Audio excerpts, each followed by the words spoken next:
Hi అండి. This is Revathi. Welcome to అందమైన కథల పొదరిల్లు. మంచి మనసులు 27th పార్ట్ వినిపించబోతున్నాను.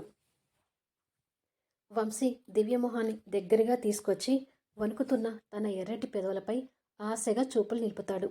ఆ మైకంలో ఉండిపోయిన దివ్య మౌనంగా ఉండేసరికి వంశీ తన పెదవుల మీద కిస్ చేయటానికి లైట్గా దివ్య పెదవుల్ని టచ్ చేస్తాడు.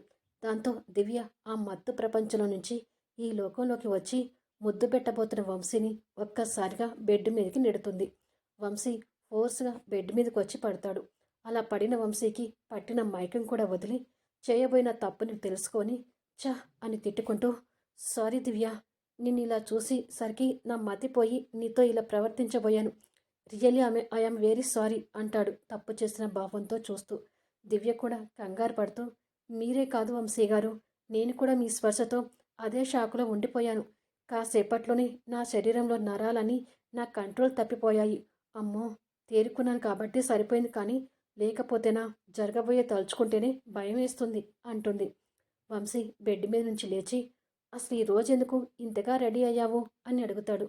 ఏం చేయను వంశీ గారు, అత్తయ్య గారు చెప్పినా వినకుండా కట్టుకున్న భార్య ఎప్పుడు శోభన పెళ్లి కూతురులాగా కనపడాలి అని నన్ను ఇలా రెడీ చేసి పంపించారు అంటూ తన చేతులు జడలో ఉన్న మల్లెపూల మాల మీదకి పోనిచ్చి, అసలు ఈ పూలే కొంప ముంచేటట్టు ఉన్నాయి అని జడలో నుంచి పూలను పీకేయాలని చూస్తుంటే, ఏ దివ్య, వద్దు, ఆ పూలని అలాగే ఉండనివ్వు, తీయకు.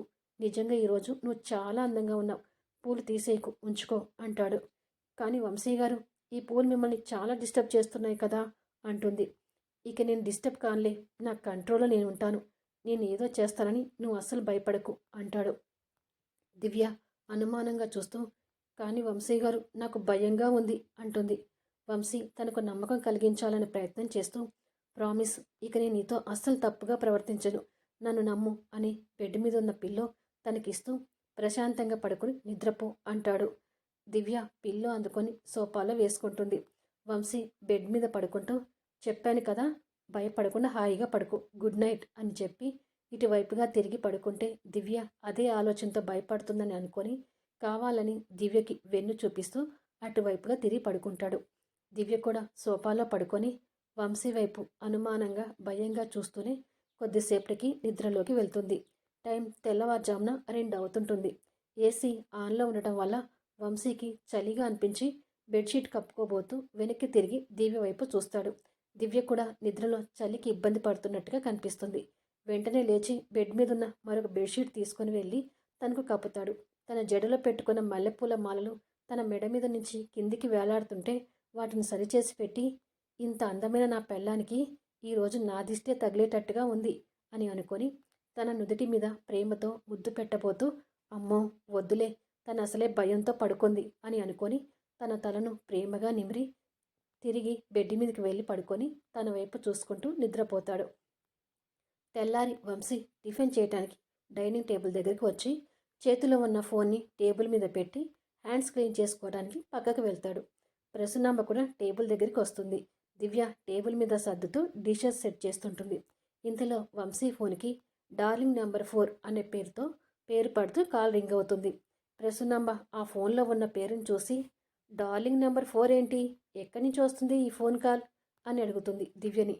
అది విని దివ్య కంగారు పడుతూ ఏం సమాధానం చెప్పాలో తెలియక మౌనంగా ఉంటుంది. వెంటనే వంశీ ఆ మాటలు విని ఫాస్ట్గా అక్కడికి చేరుకొని ఫోన్ అందుకుంటాడు.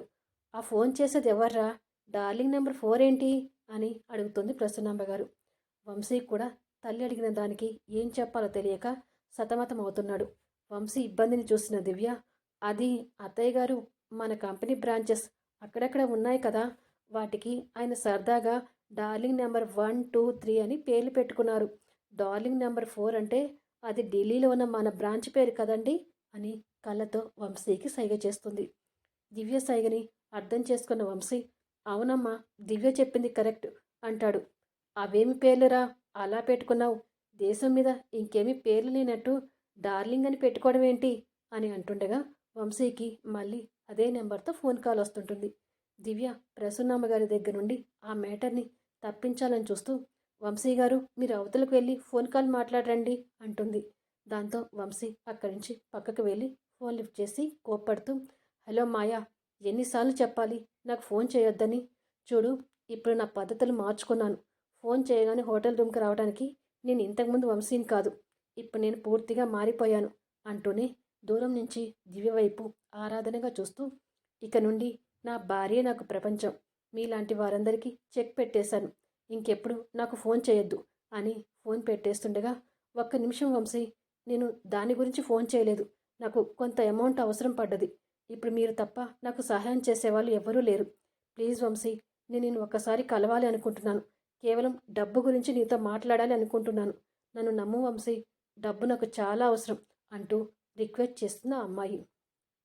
ఆడపిల్ల ఇబ్బందిలో ఉందనేసరికి కాస్త జాలిపడుతూ, సరే రేపు ఒకసారి ఆఫీస్కి వచ్చి కలువు అంటాడు.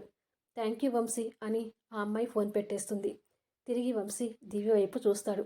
డైనింగ్ టేబుల్ దగ్గర దివ్య నవ్వుతూ వాళ్ళ అత్తగారికి కొసరి కొసరి వడ్డిస్తుంటుంది.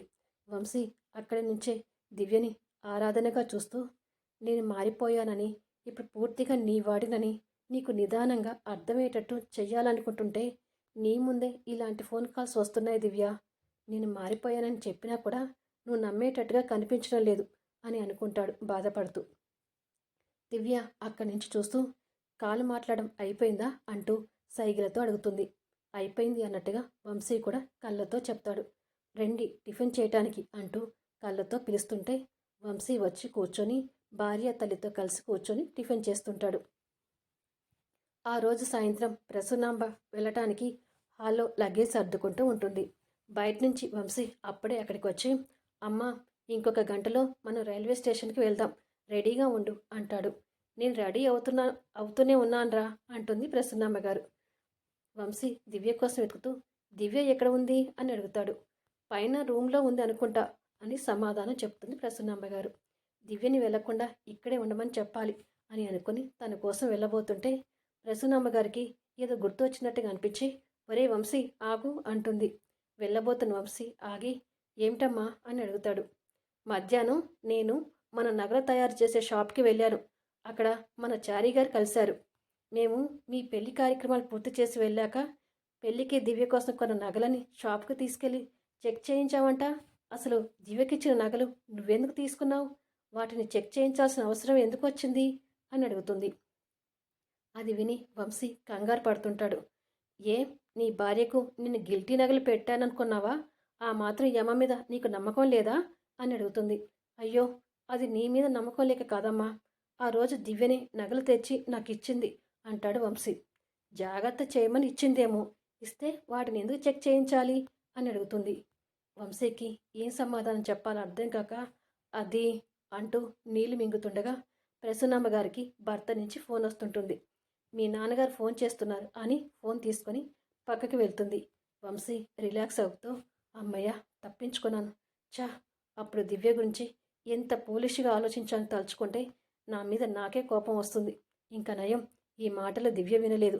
విని ఉంటే తనని నగల దగ్గర అనుమానించినందుకు చాలా బాధపడేది అని అనుకొని అట్టుగా తిరిగేసరికి వంశీకి ఎదురుగా దివ్య బాధపడుతూ కనిపిస్తుంది. వంశీకి ఆ క్షణం దివ్య ముఖం చూడగానే ఆ మాటలని దివ్య విన్నదని అర్థమై దివ్యని చూడలేక గిల్టీగా తలదించుకుంటాడు. ఈలోపు ప్రసన్నాంబ గారు అక్కడికి వచ్చి వంశీని చూసి, ఏమిటో నా కొడుక్కి నా మీద నమ్మకం లేకుండా పోయింది అని తిట్టుకుంటుంది. దివ్య కన్నీటి పొరలతో బాధపడుతూ, మీ మీద నమ్మకం లేక కాదు అత్తయ్య గారు, నా మీద నమ్మకం లేక నేను ఆ నగలని గిల్టీ నగలుగా మార్చి ఉంటాననుకొని వాటిని చెక్ చేయించి ఉంటారు అని అనుకొని ప్రసన్నాంబ గారి మనసు బాధపడకూడదనుకొని ఆ రోజు ఆ నగలన్నీ బ్యాంక్ లాకర్లు పెట్టమని నేనే వంశీ గారికి ఇచ్చాను అత్తయ్య గారు. బ్యాంక్ వాళ్ళు ఆ నగలకి ఒరిజినల్ బంగారం అన్నట్టుగా సర్టిఫికెట్ తెమ్మన్నారని నాకు చెప్పారు. అందుకే వాటిని మళ్ళీ చెక్ చేయించి సర్టిఫికెట్ తీసుకుని ఉంటారు. ఆ సర్టిఫికెట్ ఇచ్చిన విషయం ఆ షాప్ అతను మీకు చెప్పడం మర్చిపోయి ఉంటాడు అని కన్నీటి పొలతో వంశీ వైపు చూస్తూ, అంతే కదా వంశీ గారు అంటుంది. వంశీ తన కళ్ళల్లోకి బాధగా చూస్తుండిపోతాడు. ఓ అవునా, ఇంకా నయం, నా కొడుకు నన్ను అనుమానించాడేమోనని బాధపడ్డాను అంటుంది ప్రసన్నాంబ గారు. దివ్య ప్రసన్నాంబకి తన కన్నీళ్లు కనిపించకుండా అక్కడుండి తన రూమ్లోకి వెళ్ళిపోతుంది. దివ్య కన్నీళ్ళు పెట్టుకుంటూ వెళ్తుంటే వంశీ వెళ్తున్న తన వైపు బాధగా చూస్తుంటాడు. దివ్య తన రూమ్లోకి వచ్చి కూర్చొని కన్నీళ్లు పెట్టుకుంటూ, మీకు నేను అసలు అంత దుర్మార్గంగా ఎలా కనిపించాను వంశీ గారు? నన్నెందుకు అంతగా అనుమానించారు అని అనుకుంటుండగా వంశీ అక్కడికి వచ్చి ఏడుస్తున్న దివ్య వైపు చూస్తూ, అమ్మ ఊరికి బయలుదేరుతుంది దివ్య, నిన్ను రమ్మంటుంది అని చెప్తాడు. దివ్య కన్నీళ్ళు తుడుచుకుంటూ, వస్తున్నానని చెప్పండి అంటుంది. నన్ను కొంచెం అర్థం చేసుకోవడానికి ప్రయత్నించు దివ్య, అప్పుడు నేనున్న పరిస్థితికి నీ గురించి అలా ఆలోచించాల్సి వచ్చింది అని ఇంకేదో చెప్పబోతుండగా దివ్య వంశీ మాటలకు అడ్డు వస్తూ, నేను వస్తున్నానని వెళ్ళి అత్తయ్య గారికి చెప్పండి ప్లీజ్ అంటుంది. ఆ మాటతో వంశీ దివ్యని చూస్తూ మౌనంగా రూమ్లో నుంచి బయటకు వచ్చి, ఇప్పుడిప్పుడే తన మనసుకు తగిలిన గాయం నుండి కోలుకుంటుంది అనుకుంటున్నాను, ఇంతలోనే ఈ నగల విషయం బయటపడింది. సారీ దివ్య, ఇదంతా నేను నీ గురించి మూర్ఖంగా ఆలోచించటం వల్లనే అని అనుకొని అక్కడి నుంచి వెళ్ళిపోతాడు. లోపల దివ్య కన్నీళ్ళు తుడుచుకుంటూ, ఈ కన్నీళ్ళు ఒకటి మనసుకి కాస్త బాధ కలిగితే చాలు మేము ఉన్నాము అంటూ వస్తాయి. అత్తయ్య గారు వెళ్ళే టైంలో నేను ఇలా ఉండకూడదు అని అనుకొని దుఃఖాన్ని కంట్రోల్ చేసుకుంటూ లేని సంతోషాన్ని ముఖం మీకు తెచ్చుకొని కిందికి వస్తుంది. ప్రసన్నమ్మగారు కొడుకు కోడలతో కలిసి బయటకు వచ్చి దివ్యకి చెప్పి స్టేషన్కి వెళ్ళడానికని కారులో ఎక్కుతుంది. మీరు వెళ్ళగానే ఇక నేను కూడా నా ఇంటికి వెళ్ళిపోతాను వంశీ గారు అంటుంది దివ్య. ఇక్కడే ఉండిపోరా అంటూ రిక్వెస్ట్గా అడుగుతాడు. మీరు త్వరగా వెళ్తే నేను నా ఇంటికి వెళ్ళాలి అంటుంది కాస్త కోపంగా. ఇక దివ్య ఉండదని అర్థమయ్యి వంశీ బాధపడుతూ, అమ్మని డ్రాప్ చేసి వచ్చి తిరిగి నిన్ను నీ ఇంటి దగ్గర డ్రాప్ చేస్తాను, నేను వచ్చేవరకైనా ఇక్కడే ఉండు అంటాడు. లేదు వంశీ గారు, నేను అప్పటి వరకు ఉండలేను, ఇప్పుడే వెళ్ళిపోతాను అంటుంది. వంశీ కొద్దిసేపు మౌనం వహించి, నువ్వు ఒక నిర్ణయం తీసుకుంటే ఇక నా మాట వినువని నాకు తెలుసు, సరే జాగ్రత్తగా వెళ్ళు అంటాడు. కొద్దిసేపటికి తల్లిని తీసుకుని వంశీ కారులో అటుగా వెళ్తుంటే దివ్య కన్నీళ్ళు పెట్టుకుంటూ ఇటుగా వెళ్తుంది. ఇదండి ఎపిసోడ్. నెక్స్ట్ ఎపిసోడ్లో ఆసక్తికరమైన కథనాలతో కలుద్దాం. ఛానల్ నుండి వెళ్ళిపోయే ముందు దయచేసి ఒక లైక్ ఇచ్చి కామెంట్ షేర్ చేసి సబ్స్క్రైబ్ చేసుకోండి.